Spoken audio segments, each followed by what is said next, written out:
As someone who's had a smart home for a long time now, I want to share with you today the things that I would do if I were just getting started with a smart home. I'll cover the things that I would definitely do differently, knowing what I know now, the things I would prioritize, and cover the things that I think I got right over the years. Now, this video is for those of you who are just getting started, and for those of you who might be frustrated and want to improve your smart home. My goal is to help save you some money, keep you from having to redo things later on, and to avoid headaches as much as you can. If you are watching this and you have some ideas of things that would help others getting started, definitely leave them down in the comments. It is appreciated. Now, the biggest thing, if you're just getting started, is pick your ecosystem. And actually, you know what? If you've already gotten started, change up your ecosystem if you need to. But really think about what you want to prioritize. If you, like knowing what I know now, knowing the direction that Amazon would go with Echoes and Alexa, and my own uses, I just wouldn't get Echoes now. And the big reasons are that I don't need a smart assistant. I don't need Alexa to talk to me. And I don't like where Amazon went with the Echo shows and with the ads on there. So having a smart display, they've kind of made it worthless in my eyes.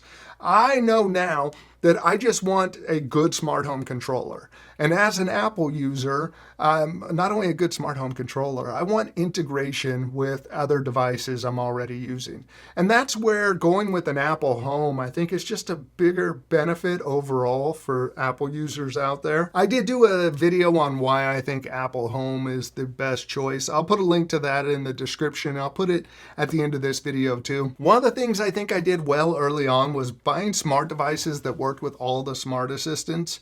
I started off with Echoes in 2017, but when the HomePods came out in 2018, I was able to use devices on both of them, which I'm glad I did, because as the HomePods got better and I found more use over there, I was able to transition easily. I know there's folks out there that will just go for the cheaper option because they're using Echoes now, but if you want to switch later on, you end up staying in that ecosystem because you already bought devices and you don't want to spend money again, or you have to spend that money again to get out. Next thing I would recommend, especially with different protocols out there right now, is think about what infrastructure you're going to need behind it. For example, make sure you have strong Wi-Fi. So if you are using Wi-Fi devices, they're not dropping offline. Make sure you have a device that supports Thread so that you can take advantage of Thread devices. Also, think about Zigbee. Zigbee is so reliable. So many of my smart devices that don't fall offline and are very consistent are Zigbee devices. So don't be afraid to use hubs. You have to spend a little more for them, but it could save you a lot of headaches later on. One of my biggest lessons I learned is skip a lot of these Wi-Fi devices. I went with Lutron Cassetta ultimately, which required a Zigbee hub. I started off though with TP-Link Wi-Fi switches. I did some Wemo switches, and Wemo, they're stopping their smart home operations. And I did a bunch of Wi-Fi smart plugs, and it never seemed to fail. That all the Wi-Fi stuff would definitely fall offline. So yeah, it may cost you a little more, which leads me into the next thing. Don't cheap out on some of this stuff. People get caught up in the cost of it, but they don't realize that they're going to use this stuff daily. It's your house. So Lutron smart switches, which almost anybody in the smart home on YouTube loves Lutron smart switches. They are expensive. But when you turn that light on every single day and it doesn't fall offline, it's worth paying that cost. I think about Philip Hue bulbs. They're expensive, but they use Zigbee. They don't fall offline. They are consistent, and over the years where I've swapped out different bulbs and tried Wi-Fi bulbs and had issues, and I still have all my Philip Hue bulbs. Almost 9 years I've been using the same 3 Philip Hue bulbs. If you go cheap and get frustrated with your devices, you end up having to spend more money to replace them, or you just end up living with some of that frustration because you already spent the money and you don't want to spend more. Next is buy fewer devices and figure out what you really need. You know, it's easy to just go get smart bulbs everywhere when instead you could just buy one smart switch.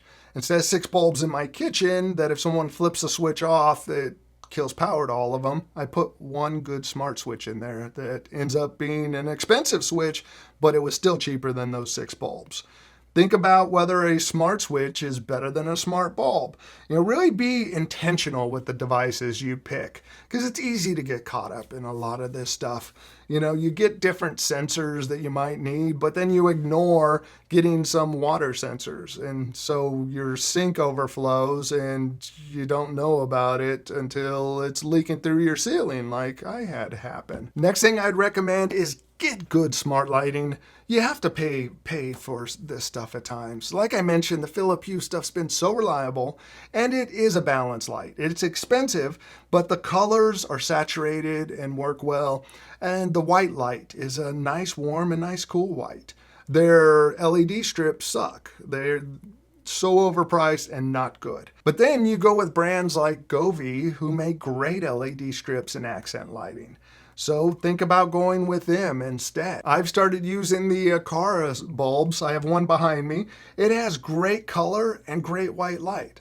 But with those, you got to buy a hub to use them. You could use them with thread, but I feel like for the best results, just use Zigbee and a hub, like I mentioned with other things that work well. But yeah, pay attention to the different good bulbs out there. There's some like I bought LifeX and then they end up going bankrupt or something. They basically just ignored smart lighting for a while. I went with Nanoleaf and their thread stuff, and then that started acting up. So do your homework. Spend the money to get the good stuff. Don't necessarily get just a cheap bulb that says it's good on Amazon because it may have okay white light, but then the color suffers. So go for something balanced. My recommendations right now, I like the Aqara bulbs. The Philips Hue stuff has been consistent. The Nanoleaf has great white light, but those have just been very inconsistent for me lately.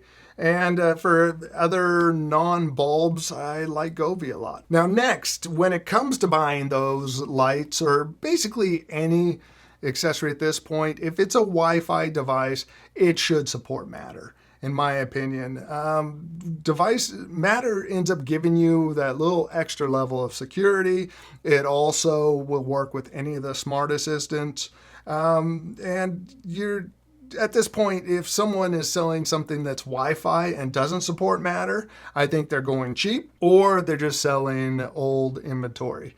Govee, some of their stuff is just Google and Alexa only, where if you spend a little bit more, you could get the Matter version and use it with any smart assistant. Now, if you're just getting started, and this is one area I think I got right, use automations as much as you can. Some people get caught up and just use voice for stuff, and they're missing this whole thing where if you got some motion sensors or some presence sensors, or you take advantage of setting times or have things turn on at sunset and go off at sunrise, you can have your house happen for you and around you. My daughter likes to go into the dining room to the main table in there and will watch her iPad, but she won't turn the lights on. Well, I have a presence sensor that after 4 o'clock, it automatically turns the lights off. But if she leaves, the light doesn't get left on like it used to. So think about your sensor options. Don't just be asking for things with voice all the time. Let automations work for you. Now next, and this is one I think I got right too, use physical buttons. You know, people are like, well, some people are like, buttons, that's what a smart home's for. Use voice. Knock that stuff off. Why are you going to make a request where your smart assistant may not hear you, it may misunderstand you, when you could walk out the room and just hit a button on the way out? I have a motion sensor turns the lights on. I hit the button, turns it off on the way out. I do a long press on the button, it brings some extra lights on. I do a double tap on it, it brings my video look up. At the base of my stairs, I have a button there that if I do a single press, it turns off the kitchen and turns off the living room lights. If I do a double press, turns on just the living room. And if I do a long press, it makes sure everything downstairs is turned off and the door is locked. It's triggering scenes that I could use voice for, but why ask for it? So that the Echo or the HomePod doesn't hear me? Next thing I would do differently if I were starting now is I wouldn't buy anything Ring. No Ring cameras, no Ring doorbells, because one, Ring has really changed over the years. They're a little relaxed when it comes to working with law enforcement. They've had issues with privacy in the past, and you pay for a subscription in order to have cloud storage for your videos. Instead, if you're an Apple Home user, there are options like Aqara or Eufy that'll save footage to HomeKit Secure Video. So you don't have to pay an additional cloud storage for that. Those cameras also will save stuff locally. So you have options out there that look good, that work better, potentially better than Ring, and don't require any kind of subscription. Instead, you have the option to just keep all your videos local. Now, another one is to be open to having hubs. You know, most of the devices that I use that I really appreciate are using Zigbee. And Zigbee, even though it's older and you got Thread out now, Zigbee's so reliable. Lutron cassette stuff works great. The Aqara devices, which I love. Aqara was one of those brands that early on worked with all the assistants, and they've only gotten better over time. My Philip Hue bulbs and some other devices require a Zigbee hub, and those are consistent as can be. I bought the Aqara smart plugs that were way more expensive than Wi-Fi versions, but I've never had them not turn on immediately when I went to power them up. And the reason I went with them is because my Wi-Fi plugs would fall offline at times. I'd want to sit down and make a video and trigger the scene, and it's like, okay, my light's not coming on. Wait, try it again. And ultimately, I'm pushing the button on the side of the plug to get it turned on manually, crawling under my desk and doing that. I haven't done that once since I've had the Aqara smart plugs connected with Zigbee. And you'll hear me on my channel. I speak about Aqara stuff all the time because that goes back to the ecosystem thing. They started off and created affordable devices that worked with all the assistants, and they grew out their ecosystem. And everything they added kept improving on the ecosystem and was very reliable. Now, that could have easily gone a different way where they just kind of flopped out and never made it beyond sensors and stuff. So you never know, but now we have proven smart home ecosystems to pick from. It's not just a guess to see where these companies are going. Because you might guess wrong and you end up with a Nest thermostat that Google doesn't want to support, or Wemo switches and smart plugs that they're done with the smart home. So if you're just starting or you're adding on to it, hey, a lot of people, a lot of trial and errors already happen, so take advantage of that. But again, don't be afraid of devices that require a hub, and don't go Wi-Fi only. You're just going to ask for problems down the road.